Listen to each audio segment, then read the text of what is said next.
मुजाविज़ आईनी तरमीम पर इत्तफाक़ राय कमीशन जारी। रात गए शर इक़्तिदार में 3 बड़ों की बैठक। वज़ीर-ए-आज़म शहबाज शरीफ, बिलावल भुट्टो की मौलाना फजलुर रहमान की रहायशगाह आमद। 1.5 घंटे तक मुलाकात जारी रही। 26वीं आईनी तरमीम पर मौलाना फजलुर रहमान के एतराज़ दूर करने की कोशिश।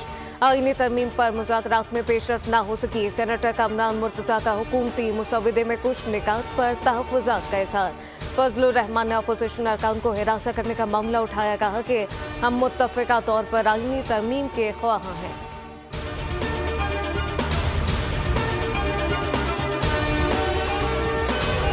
हुकूमत मुज़ाकरात के साथ बदमाशी कर रही है, सिलसिला ना रुका तो जवाब देंगे। मौलाना फजलुर रहमान ने भी धमकी दे दी। कहा कि ऐसे हथकंडे अपनाए गए तो फिर मजबूर होंगे कि बातचीत रोक दे।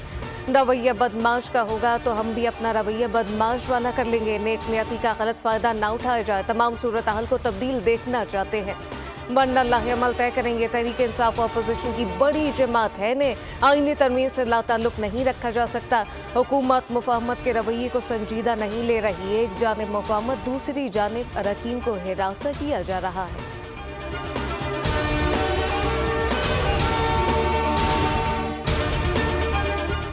वफाकी हुकूमत मखसूस नशिस्तों के लिए पुरअज़्म। हुकूमत ने मखसूस नशिस्तों के हसूल के लिए इलेक्शन कमीशन से उम्मीद बांध ली। ज़रा के मुताबिक तमाम जमातों ने मखसूस नशिस्तों पर मुअत्तल अरकान को इस्लामाबाद बुला लिया।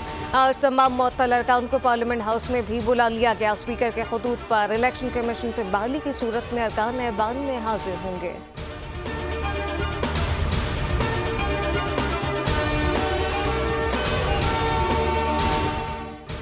सानिया कारसाज की 7वीं बरसी। पीपल्स पार्टी का आज हैदराबाद में जलसे का ऐलान। बिलावल भुट्टो जरदारी खिताब करेंगे। आइंदा का लाहेअमल बनाएंगे। वज़ीर इत्तलात सिंह शर्जील मेमन ने कहा कि जलसा माजी के तमाम जलसों के रिकॉर्ड तोड़ देगा। 18 अक्टूबर स्याह तरीन दिन था जब बुज़दिलाना हमला किया गया।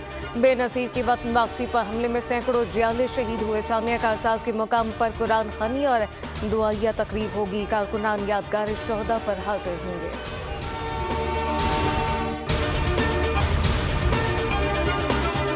और मुल्तान टेस्ट का फैसला कुन दिन। चौथे रोज का खेल शुरू। इंग्लैंड को जीत के लिए मज़ीद 261 रन और पाकिस्तान को 8 विकेटें दरकार। इंग्लिश टीम 36 रन 2 खिलाड़ी आउट से दूसरी इनिंग आगे बढ़ाएगी।